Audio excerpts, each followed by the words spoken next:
millions de dollars. Analyse sur la gestion de la redevance minière et sur la propriété effective des entreprises, c'est le thème qui était au centre des échanges entre les experts du secteur minier et les étudiants de plusieurs universités et instituts supérieurs de Kinshasa, réunis dans une salle à l'Université protestante du Congo UPC. Selon le coordonnateur de l'ONG Action pour la bonne gouvernance qui organisait cette rencontre, il était question d'informer les étudiants sur le contenu du récent rapport assoupli ITIE 2018-2019 et premier semestre 2020 afin de susciter le débat citoyen sur la gestion de cette redevance minière censée aider les entités territoriales décentralisées à se développer.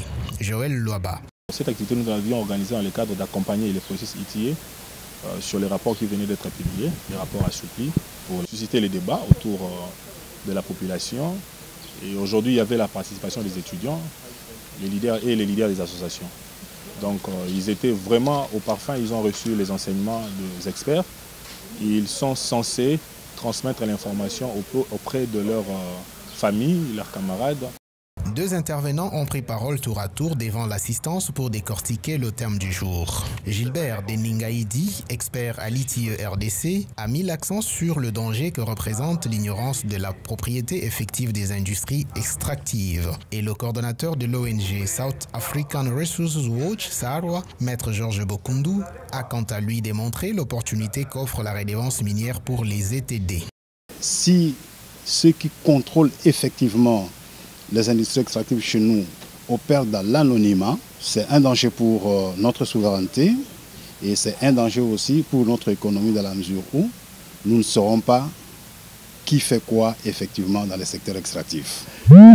Ces redevances sont principalement destinées au financement des infrastructures de base. Il y a 25% qui sont versés directement aux provinces et 15% aux ETD et puis 10% aux fonds miniers.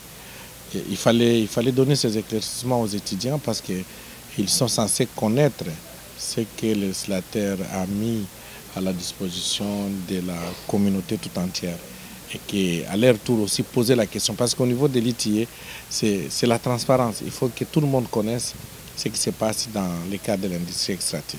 Cette activité rentre dans le cadre de la dissémination du dernier rapport ITIE qui doit être connu du grand public dont fait partie les étudiants pour qu'ils sachent quels sont les revenus qu'engrangent les secteurs extractifs de la RDC. Ils sont ainsi concernés pour porter la voix sur cette question dans leur